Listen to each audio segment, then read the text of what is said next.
Hello and welcome. So Degex have finally updated their binding system as well as their gravestone system. Now these are just fixes, but it's great to finally see that these are being looked at.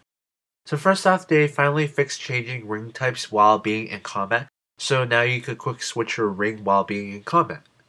So now onto the binding system.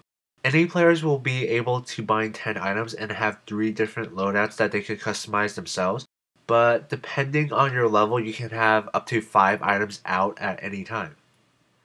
You are still restricted to a single ammunition bind, so that's either runes, arrows, surge box, one of those, but the ammunition bind does not count towards the 10 item bind.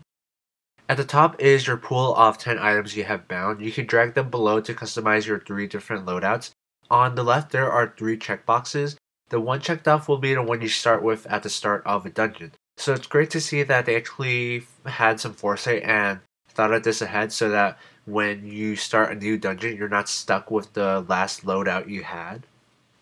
Now, when organizing your items, make sure you keep the priority items in front. So if you want to start out with a two-hander, you want it in front of your secondary style. Because it does matter, if your 2H is in front of your hex, you'll wear your 2H at the start. But if your hex is in front of your 2H, you'll start with the hex on. So now that you got your 10 binds, you can actually go primal hunting now. All you need for the primal items is you can actually get it solo, but the more people, the better. It has a better chance of getting primal items, so a 5-man party is preferred. You can get primal items in small floors. You can actually get it in C1 floors as well. That's actually where I got my first primal items when I got it over a year ago. Although I never got around to seeing which one was faster to get primal items. So in an actual dungeon, you probably should not be changing your loadout during the floor, but unless you're going to the boss, that's okay. Like if you're planning to do Calgar where extra armor is beneficial for reducing the damage, or World Gorger where multiple attack styles help. But too bad you can't bind pouches because that would save a lot of time fighting the bosses. Now if you want to unbind an item you have, just talk to the smuggler, go to your bind setup, and drag the item you do not want into the trash can on the side, and it's as simple as that. You'll get a confirmation screen if you want to unbind it or no.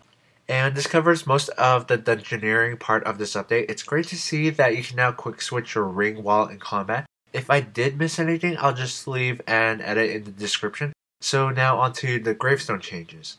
So the gravestone replaces the old system where your items would drop to the floor when you get a gravestone. Now usually this won't cause a problem, but when there are over 250 options in an area, any item dropped after that will be deleted from the game. There's no way to get it back. And Darden has lost over a bill from this. So this is an attempt to fix that. There is a take all option, equip all option, but when you're within map view of your grave, you can actually click on your gravestone timer to loot your grave. It'll walk you to your gravestone and open the interface. Now this could be beneficial to know if there are like multiple graves stacked on the top of yours, but the thing that worries me is what happens if you get 2 graves.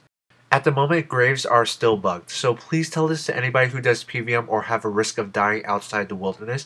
At the moment, when you die once, your items are fine, but if you die twice, the items in your first grave automatically show up for everybody to see. No matter what your timer says, everybody will be able to see your items and be able to take it. Now, of course, this doesn't apply to untradeable items, but this is a problem. So if you do any kind of PVM, be careful to not die twice till this is fixed. This can be extra problematic for nexting because you only get 2 minutes to get back to your original grave if you die twice before they disappear. So please help warn people till this is fixed. As always, thank you very much for watching and have a nice day.